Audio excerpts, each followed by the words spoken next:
Welcome to Mission Control. I am your flight director for today's explainer simulation. And right now we are locking our targeting telemetry directly onto Cambridge AS Level Afrikaans 8679. Specifically, we are zeroing in on the essay topics for 2029, focusing heavily on the technological innovation environment. Now listen closely to me here, because mastering this specific topic, it's absolutely non-negotiable. Why? Because it appears in literally every single examination series. You cannot avoid it, so we have to conquer it. Today, we're going to treat this exam paper like a highly complex, multi-stage flight system that requires absolute, perfect execution from launch to landing. On the central console today, we're actively monitoring 2 simulation pilots to show you what to do and, honestly, what not to do. First, we have pilot Alex. Now, Alex tends to massively overcomplicate data calculations, burning way too much exam time and mental fuel.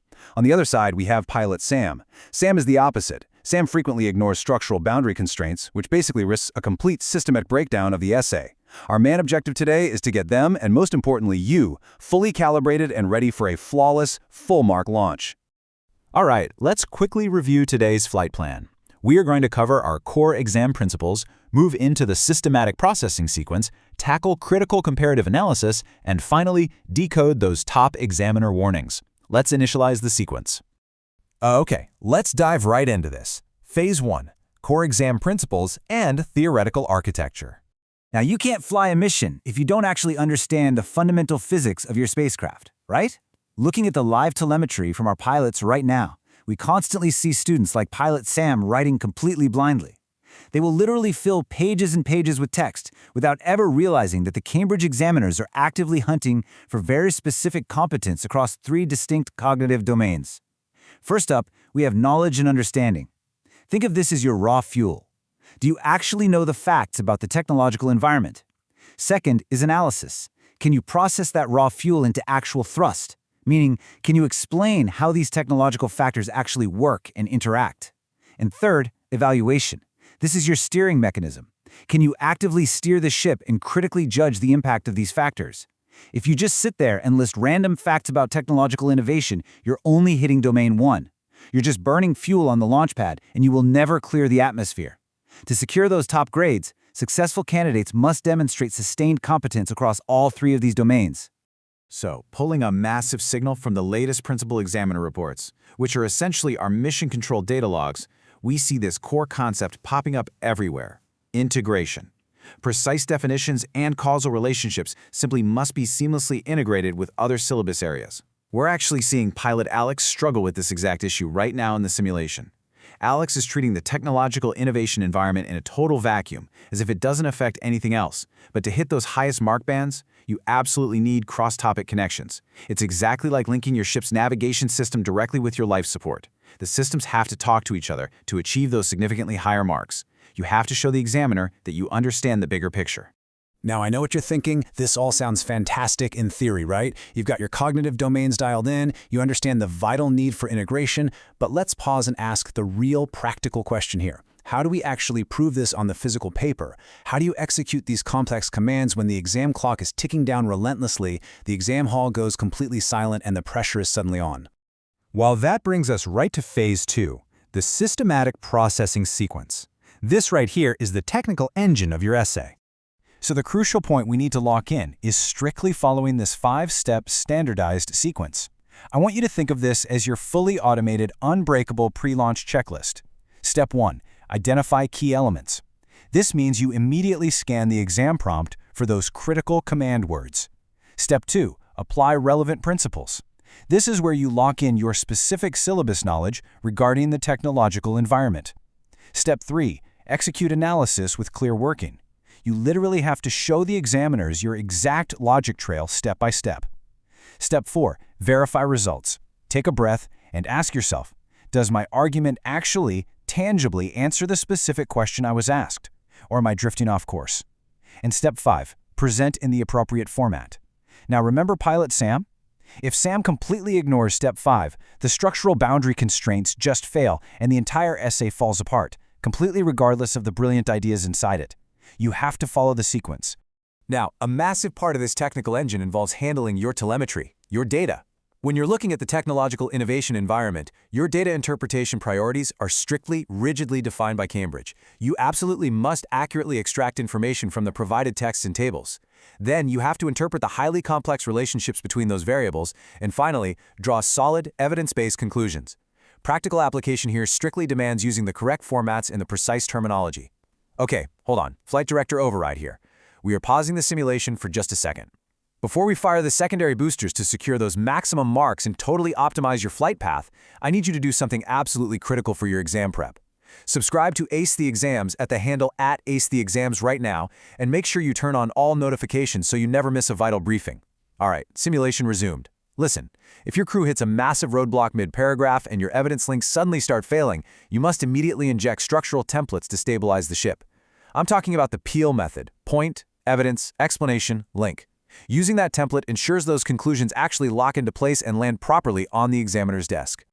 Moving right along to Phase 3, Critical Comparative Analysis. We are now officially engaging our higher-order evaluative thinking. And this slide brilliantly illustrates the stark, mechanical difference between simply listing basic facts and actually evaluating them like an A-grade candidate. Comparative analysis requires you to actively identify similarities, but here is the catch. Those similarities absolutely must be supported by direct textual evidence from the source material. But when it comes to differences, you are strictly required to use comparative connectives. I'm talking about words like whereas, conversely, or in contrast. If you describe technological innovation A, and then you just randomly describe technological innovation B in the very next sentence without using those specific connectives, your system fails the comparative check. The examiner won't make the link for you. Both sides must be explicitly bolted together with that language. To really fire the main thrusters and push your essay into a highly stable, top-scoring orbit, you need to deliberately display the hallmarks of top-scoring evaluation. This isn't just about reading the text. This means explicitly questioning the underlying assumptions of the text. It means actively considering completely different, maybe even opposing perspectives. You have to identify the physical limitations of your own evidence and then meticulously justify your final decisions to the examiner. When you evaluate the quality of a piece of evidence regarding the technological innovation environment, you have to explicitly acknowledge alternative interpretations. Look, if you don't tell the examiner exactly why a certain piece of evidence might be fundamentally flawed or limited in its scope, you are essentially flying the ship completely blind. All right, we are now entering the final, critical phase of our flight path: top examiner warnings. Pay close attention, because this is your insider edge. I want you to listen to this direct, word-for-word quote from the latest examiner alert. Students lose marks by not showing working. Even if your final answer is wrong, method marks can save you. Let that sink in. This right here is your emergency parachute. This is what we call the method mark strategy. Think about it. If your final conclusion is totally off base because of some systemic breakdown under pressure, or maybe you just misread a complex text, but you still explicitly showed your working and your analytical process on the page, you still get points. Do not, under any circumstances, let Pilot Alex's habit of overcomplication cause you to erase your scratch work or skip steps. Showing your method is like preserving the flight data recorder. Show the method, secure that safety net, and literally salvage your overall grade. Let's run a really quick debris detection radar challenge together. Based on Cambridge data, the top 3 exam mistakes that destroy essays are: Number 1, using the wrong approach for the specific context. Number 2, forgetting to check your format and presentation. And number 3, writing incredibly nonspecific, vague answers. So let's say a student writes something like, "Technology is good for the environment because it makes things faster." I want you to look at the radar. Which piece of debris did they just crash right into? Yep, it's mistake number 3, writing nonspecific answers. The context given in the 2029 syllabus demands absolute precision.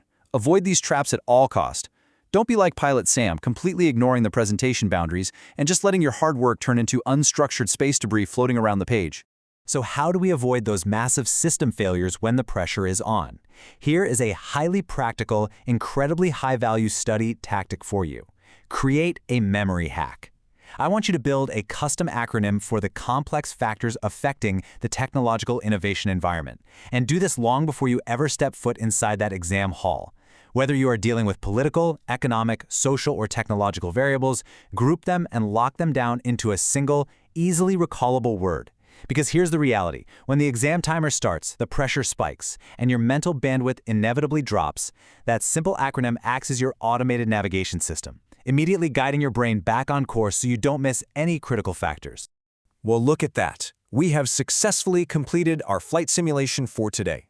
Both Pilot Alex and Pilot Sam have successfully course-corrected and executed a flawless, full-mark touchdown sequence, all based entirely on that pre-flight question scan checklist we just built together. But right now, the controls are officially handed over to you, the focused learner. So here is my final question for you. Will you let a completely preventable, silly formatting error cost you your hard-earned A grade? Or are you going to use this method mark strategy and the systematic processing sequence to relentlessly secure every single possible point on that paper? I highly urge you to take this examiner playbook we just mapped out and actively apply it to your past paper practice this week.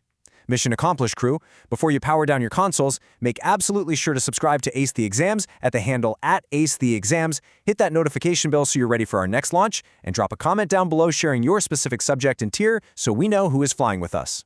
I'm your flight director, officially signing off. I will see you in the next Masterclass Explainer.